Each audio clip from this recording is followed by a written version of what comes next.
A paz, irmãos, continuamos nesse tema de tribulação. Já vimos que a tribulação está ligada a dores do parto.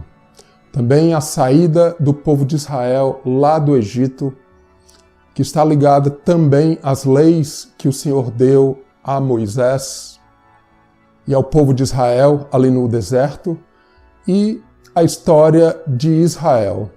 E é claro que tudo isso liga a nós, a igreja no deserto. Mas onde tudo isto começou? Onde iniciou tudo isto? Essa ligação de tribulação, da palavra tribulação com o Egito, como nós já vimos, não é de se surpreender que a ida da família de Jacó, de José, dos irmãos, lá para o Egito, naquela história ali da venda de José para o Egito pelos irmãos, nós vamos ver tudo ali ligado à tribulação e vários temas, inclusive do Apocalipse, por incrível que pareça. Esse tema de bestas, por exemplo, bestas ou animal selvagem, tribulação, a angústia de Jacó, ali voltando um pouquinho mais na história de Jacó, o pai deles, o pai dos irmãos, o pai de José. Então vamos ver tudo isso. Antes disso, vamos aqui no capítulo 42 de Gênesis. Gênesis 42, no verso 21. Justamente no momento em que os irmãos que tinham vendido José ao Egito estão indo agora ao Egito comprar comida, mas eles não sabem que José está lá, eles não reconhecem José, José reconhece eles. E no momento, neste momento aqui no verso 21, eles vão falar: então disseram uns aos outros, na verdade somos culpados no tocante ao nosso irmão, pois lhe vimos a angústia da alma, a angústia ou a tribulação da sua alma, da alma de José, quando nos rogava e não lhe acudimos. Por isso nos vem esta ansiedade ou tribulação. A palavra tribulação ali por duas vezes no mesmo verso. A história do Egito e a ligação com tribulação, e a gente vai se aprofundar e ver toda a base para essa questão de tribulação que afeta a igreja. É uma história de profecia. A gente vê a ligação de Jesus ali em José, na venda para o Egito, a vinda de Cristo, quando José ali vai ser jogado numa cova, como se fosse a morte de Cristo. A história de José tem vários paralelos com a história de Cristo, mas é a história da igreja também, passando por tribulações, mas vencendo. E também dos irmãos, especialmente Judá, como vamos ver aqui. Vamos ao monitor. O início de tudo, essa tribulação de José e depois dos irmãos, José vendido ao Egito, a tribulação de José, depois a de Judá e os irmãos quando vão ao Egito naquela fome para comprar alimento.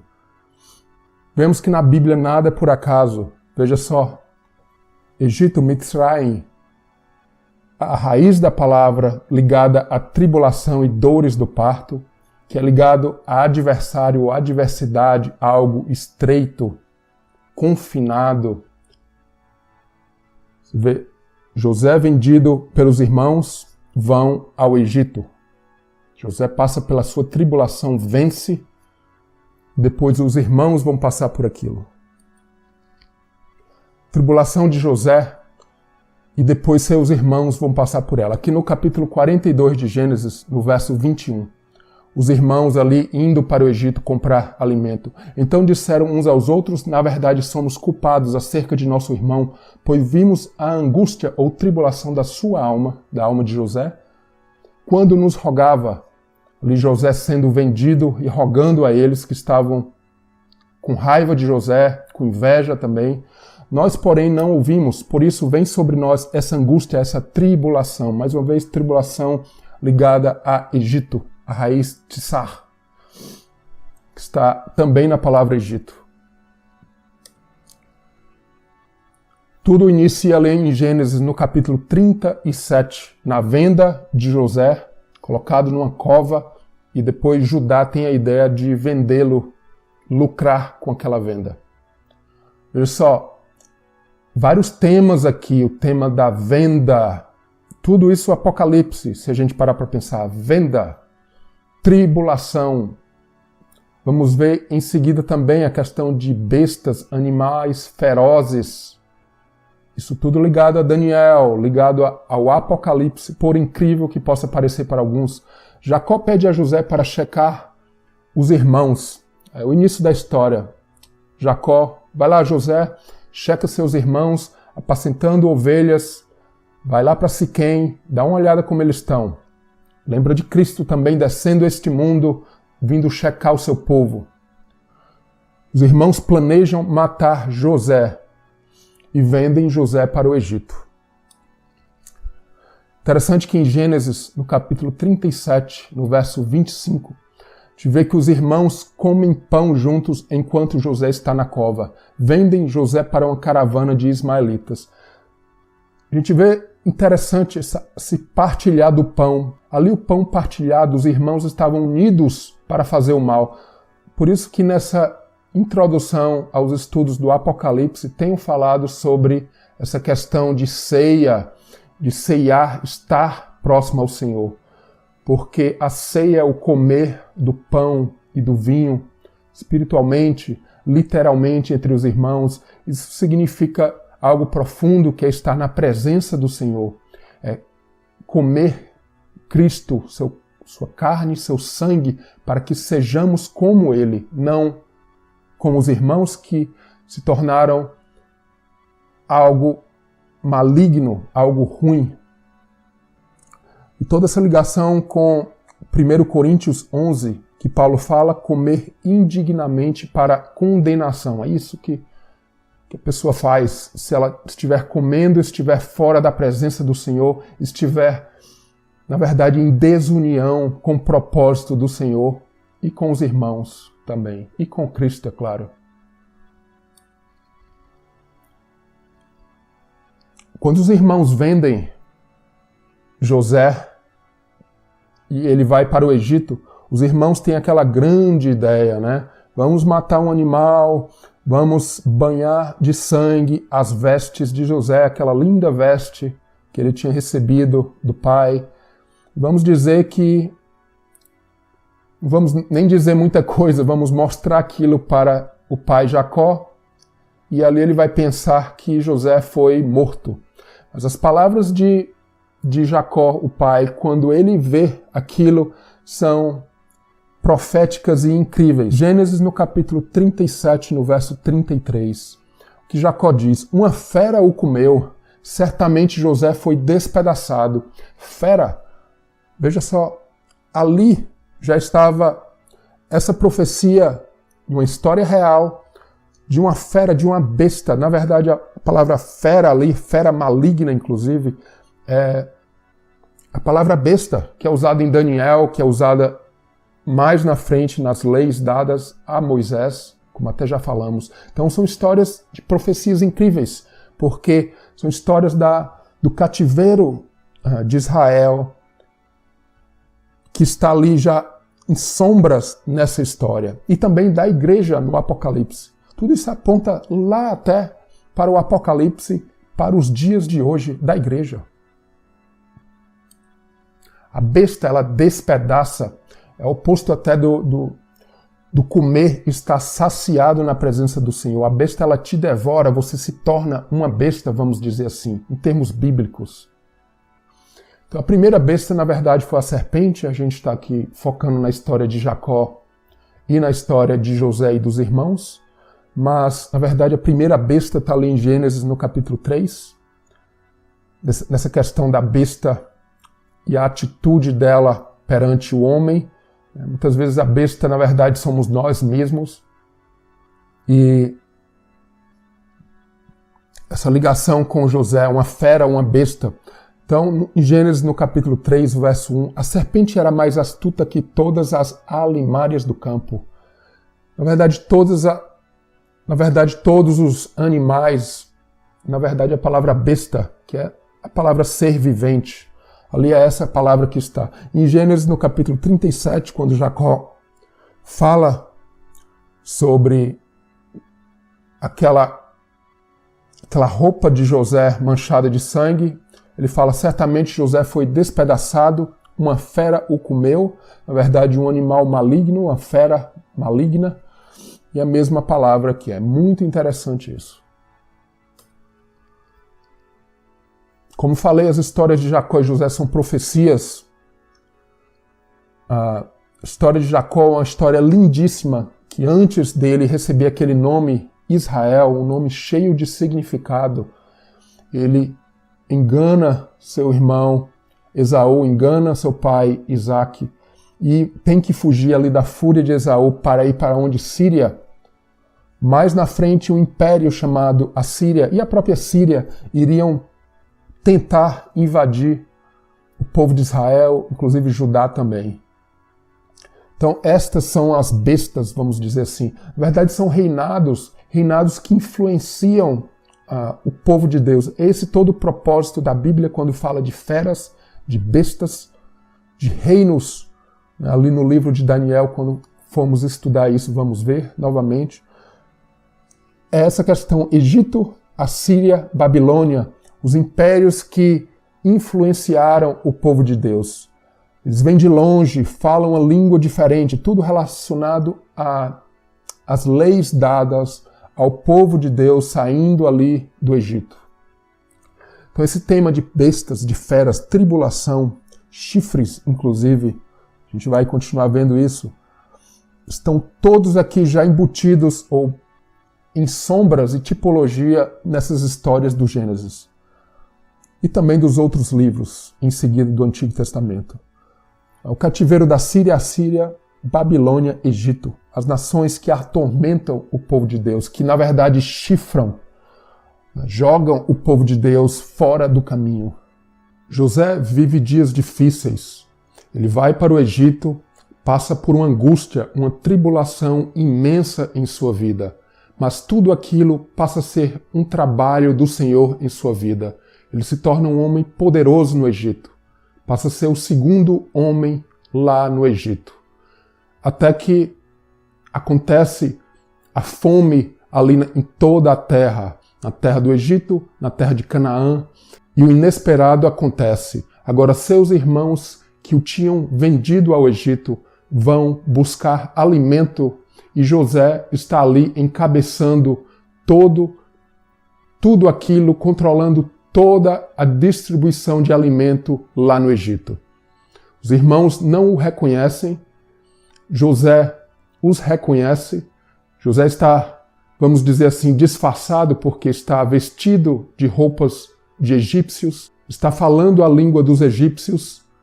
E o que é que acontece? José vai agora também testando os irmãos.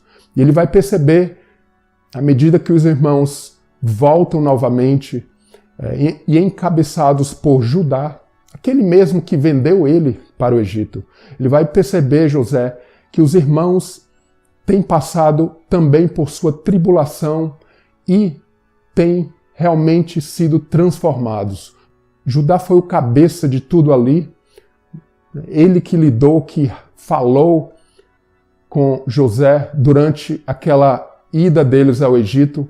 José vai perceber que os irmãos têm passado realmente por uma transformação e tudo ali vai levá-los a família se unir novamente, irem todos para o Egito. Vamos ao monitor. E aqui no final da história, o fim da tribulação de José e os irmãos. Eles se unem novamente, vão para o Egito, um lugar próspero ali do Egito, fértil. E Jacó, antes da sua morte, vai passar suas bênçãos a cada um dos seus filhos. Ali são profecias fortíssimas, grandíssimas, para cada um deles, para o povo de Israel. E para a igreja também. Em Gênesis, no capítulo 48, nos versos 14 e 16. Mas Israel, ou Jacó, estendeu a sua mão direita e a pôs sobre a cabeça de Efraim, que era o menor. e a sua esquerda sobre a cabeça de Manassés. Ali ele troca, né, o filho mais novo, Efraim, é o que vai receber a primogenitura. Você vê a mão trocada, a mão direita sobre Efraim, o menor, que se torna o primogênito. O anjo que me livrou de todo mal, abençoe estes rapazes, e seja chamado neles o meu nome, e o nome de meus pais, Abraão e Isaque, e multipliquem-se como peixes em multidão no meio da terra. O nome Israel é passado ali para eles. A gente sabe que Efraim e Manassés representam muito a igreja.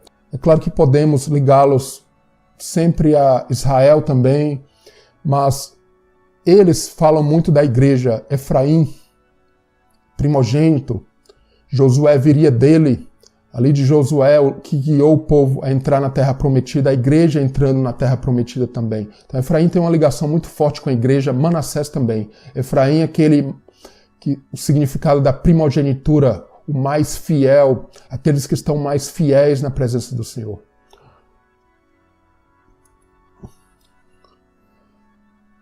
Se Efraim e Manassés recebem o nome Israel, a igreja recebe esse nome. Mas recebe esse nome Israel quando? Como Jacó venceu na sua tribulação, passou por aquela tribulação e venceu aquela tribulação, a igreja também, quando vence, esse é o significado do nome Israel. Aquele que vence, aquele que é reto com o Senhor. E a igreja profeticamente é parte dessa promessa. A tribulação de José, então, gera frutos. Toda a ligação de José com Cristo, a venda, ele foi ali numa cova, jogado numa cova para ser vendido ao Egito. Como Jesus também veio a esse mundo, foi não a uma cova, mas foi a morte, foi as profundezas ali com a sua morte, enterrado, mas ressuscitou. Isso tudo está ligado também à história de José. E Manassés significa esquecimento. Veja só a ligação com a igreja na questão de Manassés e Efraim. Manassés é o esquecimento da dor, como a dor que Cristo passou. Ele, vamos dizer assim, vai esquecendo, ou nós também vamos esquecendo à medida que vamos vencendo a nossa tribulação. O passado, a tribulação vai ficando para trás, e vidas em frutificação, como Efraim, significa isso. Deus me fez crescer na terra da minha aflição. Mesmo na aflição, depois da dor, tribulação, vem os frutos. Eu não estou dizendo que a gente precisa sofrer para que os frutos venham. Está a cabo de Deus, Deus que sabe como tratar, mas Deus realmente trata de nós, da forma dele, da forma que for. Então José é o símbolo do sofrimento de Jesus, mas também da igreja, a frutificação da igreja. Josué, Efraim é aquele que guiou o povo à entrada na terra prometida. Vamos ver mais sobre tudo isto. Judá foi de presa a uma fera, ali na bênção de Jacó, do pai, sobre ele. Judá foi o principal personagem da venda de José. Foi ele que teve a ideia de vendê-lo para o Egito. Melhor do que matá-lo, alguns poderiam dizer. Mas também ele foi o pivô, a parte principal ali na reconciliação dos irmãos. Ele passou por uma transformação também, né, que não é assunto aqui nosso. Gênesis capítulo 38, a transformação incrível de Judá. É como se Judá, a tribo de Judá indo para cativeiro, mas saindo do cativeiro, é isso que aconteceu com Judá. São profecias incríveis da história de Israel, da história da igreja. Gênesis no capítulo 49, versos 8 a 10, é a bênção de Jacó sobre o filho Judá, aquele que venceu. Judá, a ti te louvarão teus irmãos. A tua mão será sobre o pescoço dos teus inimigos. Os filhos de teu pai a ti se inclinarão. Judá, um leãozinho, aquela história o leão de Judá, vem tudo daqui. Judá, um leãozinho da presa subiste. Na verdade, Judá, na venda de José para o Egito, José ali passa a ser como se fosse realmente uma presa, é um animal morto ali, ele simula um animal morto. E o pai Jacó fala, certamente uma fera o despedaçou.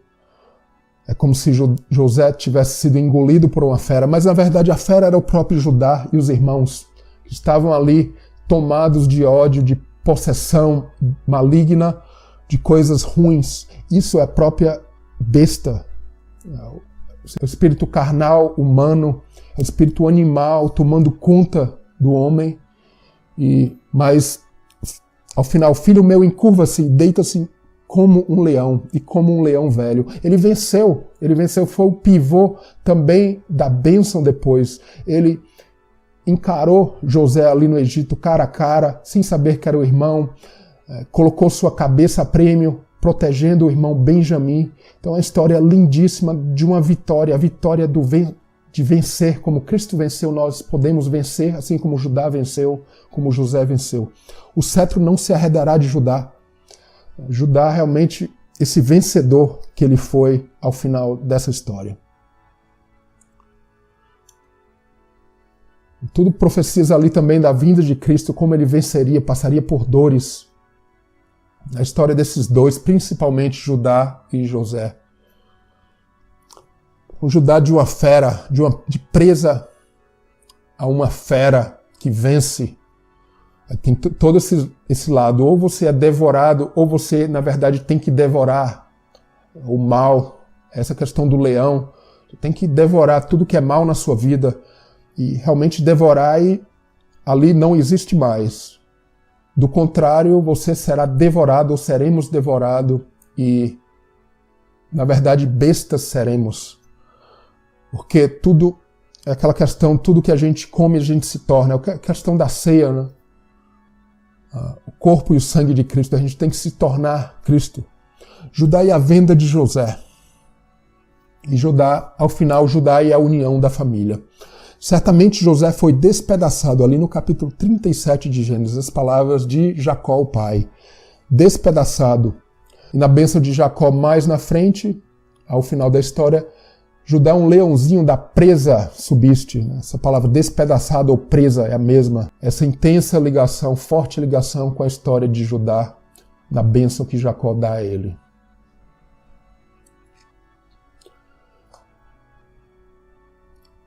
Então essa toda a base para a história de Israel e Judá, as leis que seriam dadas a Moisés depois que o povo saísse do Egito para Israel, e também da igreja, toda a história de Israel, toda a história da igreja está toda ali.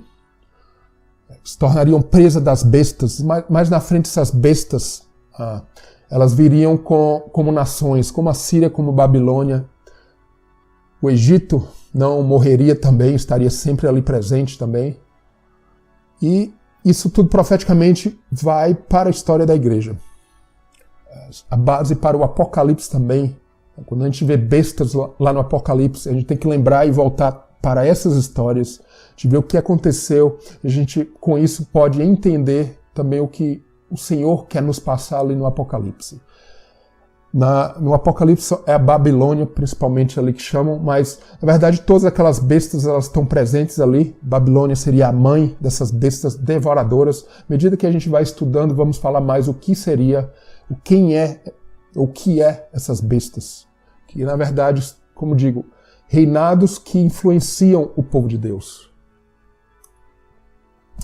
José é um ramo frutífero. Mais uma vez, a ligação com Efraim, esse fruto. No capítulo 49, a bênção para José. José é um ramo frutífero. Um ramo frutífero junto à fonte. Seus ramos correm sobre o muro. Continua sua bênção. Flecheiros tentaram acertar seu arco, mas seu arco foi forte. Bênçãos dos seios da madre, do ventre e do útero. Mais uma vez, essa ligação com frutificação. Não só no nome Efraim, o seu filho primogênito, o que recebeu a primogenitura, mas essa ligação com frutificação também, o ventre de José.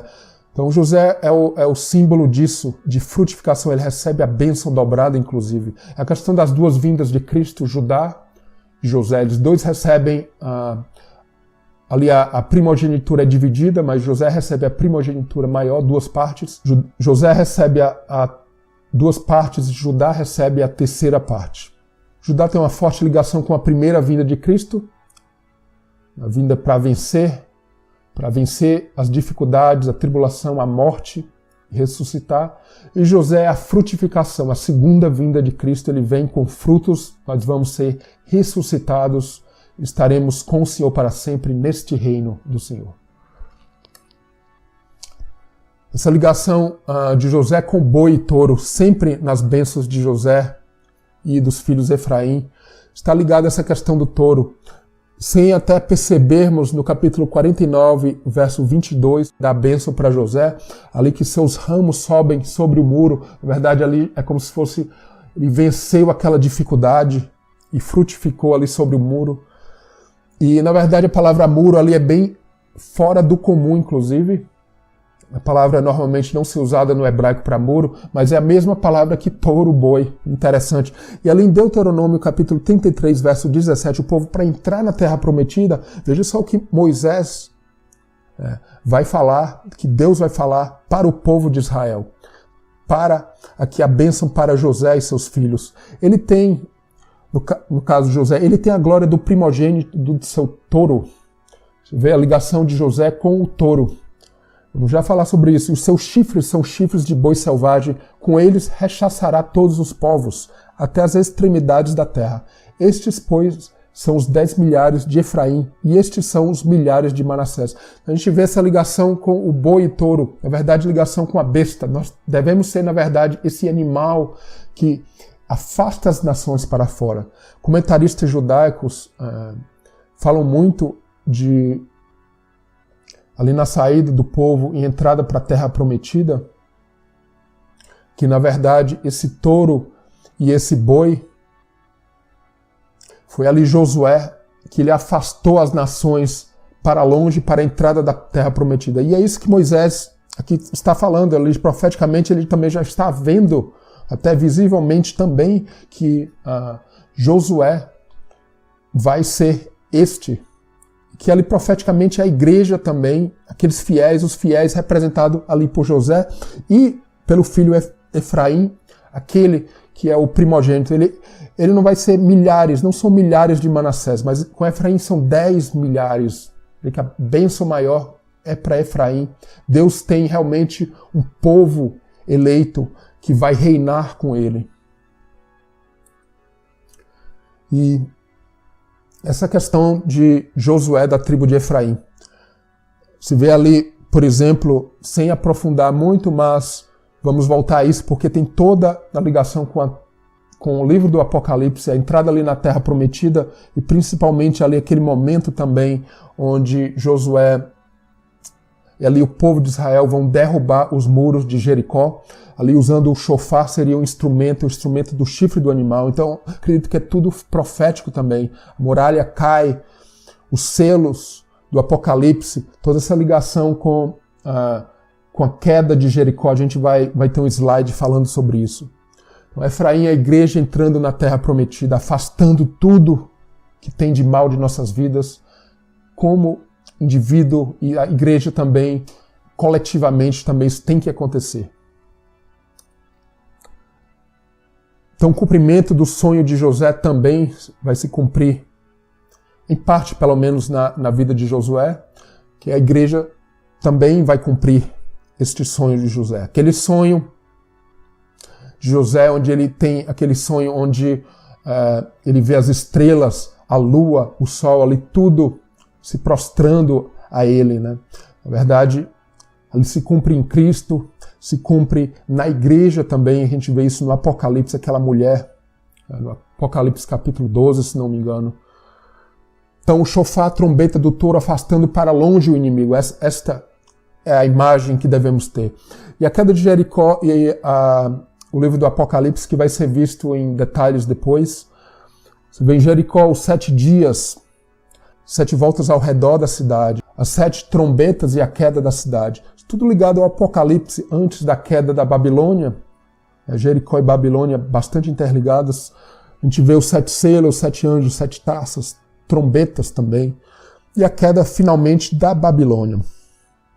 Se a gente analisar uma história com a outra e com outras histórias, é assim que a gente analisa o livro do Apocalipse. E aqui na história de Josué, mais na frente, após Jericó, o sol e a lua param para Josué. Ali é o sonho de José. Lá atrás, veja, Josué veio de Efraim, veio ali da tribo de José. E o sonho de José se cumpre ali, pelo menos parcialmente, na vida de Josué. No Apocalipse, aquela mulher vestida do sol, tendo a lua debaixo dos seus pés, a coroa de 12 estrelas sobre sua cabeça. É o próprio sonho de José ali se cumprindo. O sol e a lua, os astros celestiais, né? O brilho da igreja, a autoridade que o Senhor tem dado para nós, realmente em funcionamento. O contraste é em Mateus 24, toda essa história da tribulação, o sol e a lua não dando sua luz, as estrelas caindo, que não pode acontecer em nossas vidas. Mais uma vez aqui é o sonho de José, ele aqui no centro, Cristo e a igreja como Cristo em nós também, tudo sendo prostrado a nós, autoridade dada à igreja.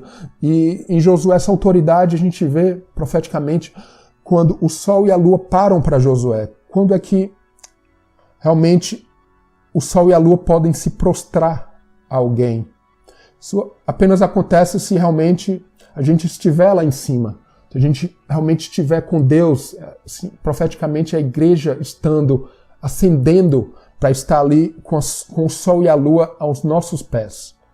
Isso é tudo profético e toda essa ligação com Mateus 24. A gente tem que brilhar e com isso, a gente vence o inimigo como o que aconteceu com Josué, esse touro que afasta os inimigos para longe para a gente poder entrar na terra prometida. É o oposto das bestas consumindo. Só para complementar ao final aqui, a herança de Jacó é dividida em 3, 2 partes principais ali, a primogenitura dada a José, mas Judá também um vencedor, o leão vencedor, ele recebe a 3ª parte. Acredito que é muito profético do livro do Apocalipse também, a 3ª parte, a gente verá outras ligações com essa questão da 3ª parte, mas Judá foi essa 3ª parte que foi queimada, passou pelo fogo para realmente a tribulação gerar a vitória ao final.